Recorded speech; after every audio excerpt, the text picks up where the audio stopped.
All right, welcome back to a brand new video of the Targeted Individual Program. Targeted Individual. Well, I see you there waiting inside the building. She's standing there waiting for me to come out. All right. So again, I want you to understand the sick mindset of some of these people, right? The sick mindset of some of these people. All right. And again, ain't nothing new. We all look at those pictures where they're lynching the black man on a Sunday and have the little children sitting down having a picnic while they're lynching the black man or black woman. So if you think, as black people, if you think, Negropeans, that these people's minds have changed, you got another thing coming. All right? You got another thing coming. They just find other ways to lynch black men and black women and black children. Like I said, I am the right one and the wrong one. I am the right one to expose them, but I'm the wrong one they decide to mess with. Like I said, I'm going to make them regret it. And I'm not going to do anything. Ain't no violence or nothing like that. I'm just going to keep exposing what it is that they do. And when people, look, Texas plate, what did I say today? Right? Look, I'm going to drive off. I'll say I'm backing up.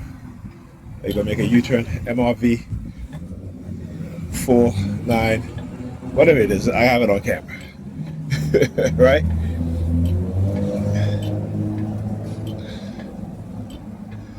So yeah. Right? This is what they constantly do. They're sick mindset. Yeah, see it? What do you see? See the patterns? They're sick mindset. Right? Like I said, these people, if you listen to them, they will lead you astray. If you listen to them, they will lead you astray. Oh, look, new vehicle, license plate, 410-7323. I don't know what kind of place is that, though. Can't see. Yeah, because again, if you listen to them, they will lead you astray. They'll lie to you. Because that's how they keep us, particularly as black people, with the crab in a barrel mindset. Right? That is how they keep us keep us having that crab in a barrel mindset.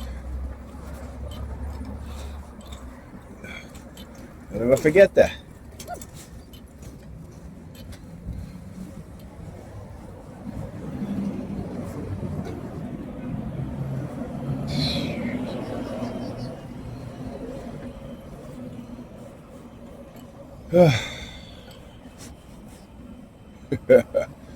Let me tell you, New York City, right? They decide to put up this, little whatever the hell this is at the bus stop. No bench and no, look. The piece that goes on top, it's not even there. So if it's raining, I still got to go across the street, right? To avoid getting wet. Okay. When you look at China, when they doing this, they do this all the stuff in one night. This won't even take them a couple of hours, right? Because they move in a much more expedient way in terms of what it is that they do within the society, right? They're not about causing traffic jams and all that stuff, right? You've seen it. They move an entire neighborhood, an entire block in one night. Literally move an entire block in one night. They can never do that here. All right? They could never do that here.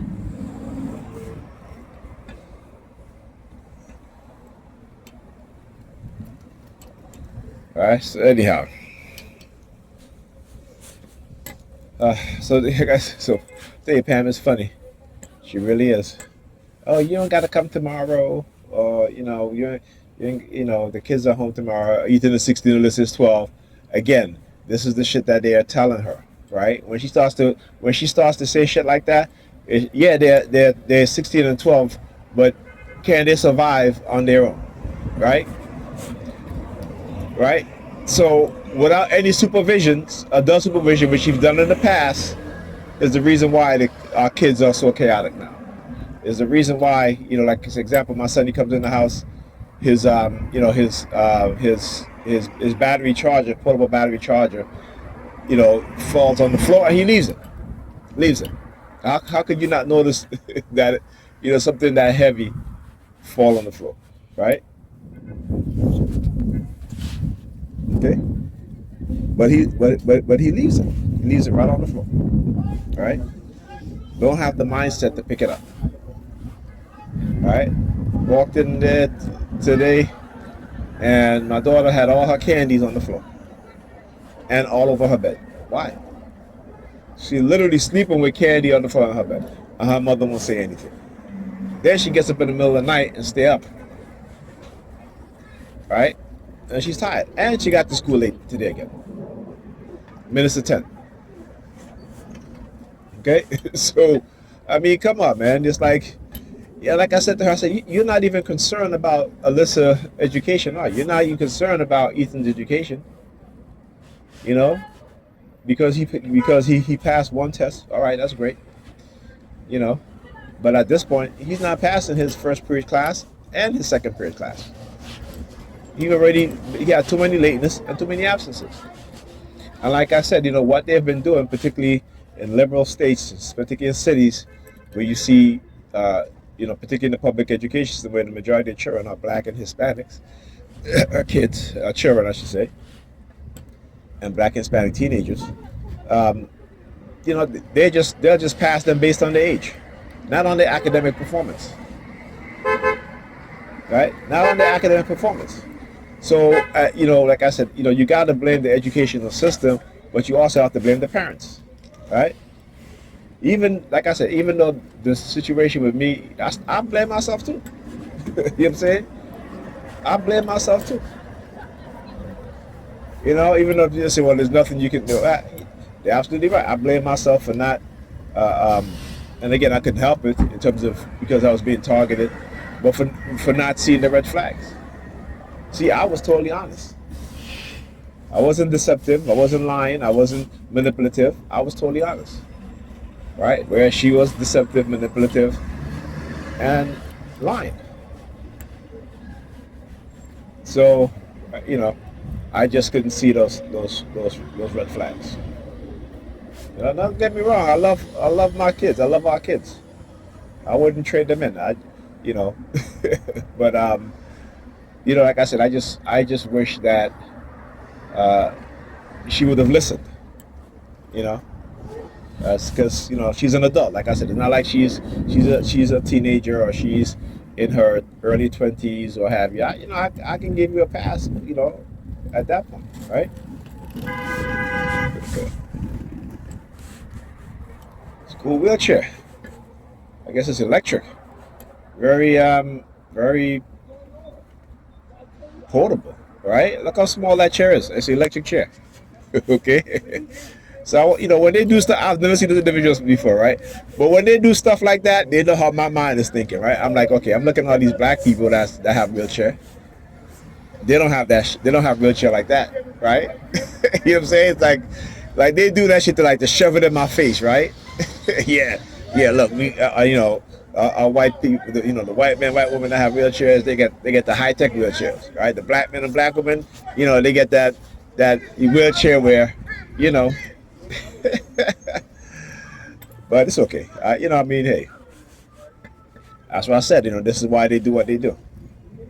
This is why in this system where as a black person you can work, work long hours, day in, day out, right?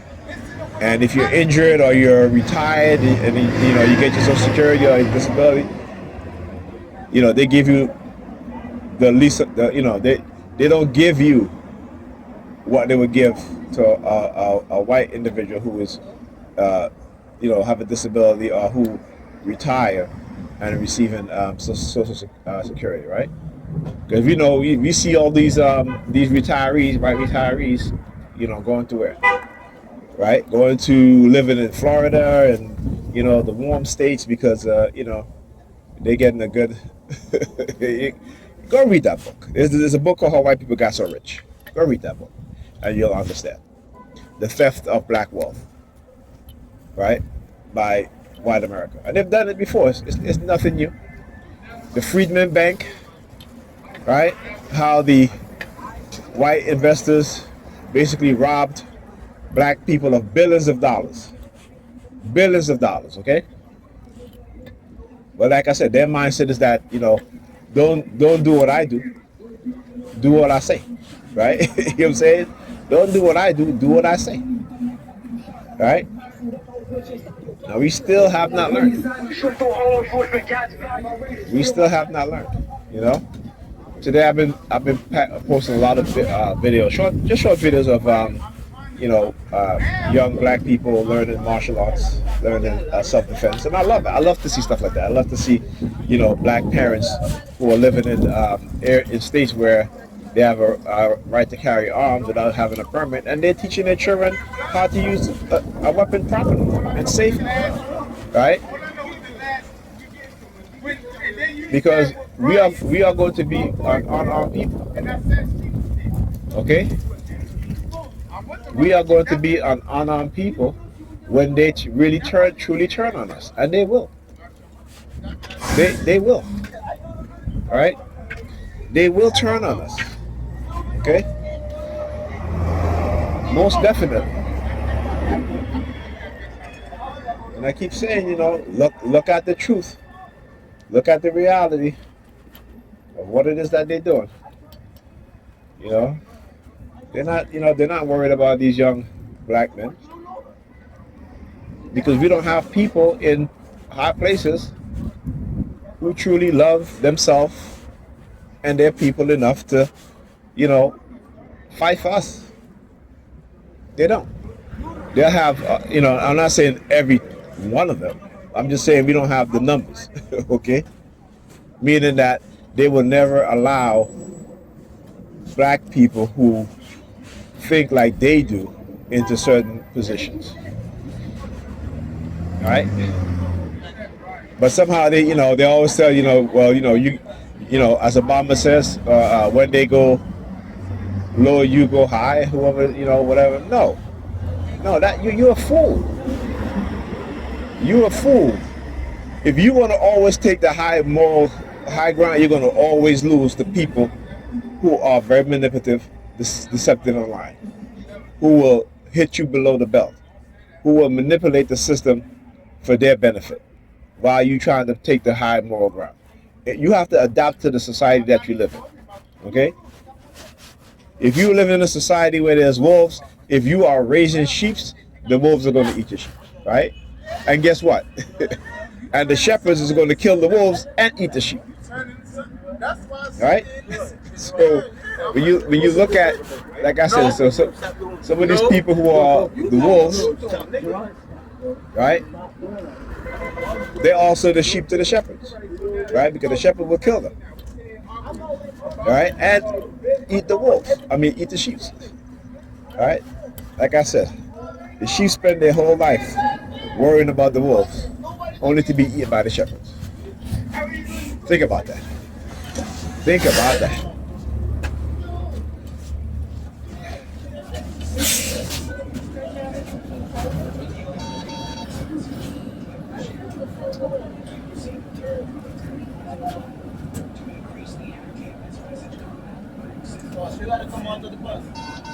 Yeah, but you raised the bus. I need to get on. Thank you. See, I got a kid in my hand, right? Huh? It means I got a bad back. That's what it is. I have, and I need to. Right. Can I get a transfer, please? But it's courtesy, right? As a bus driver. Thank you.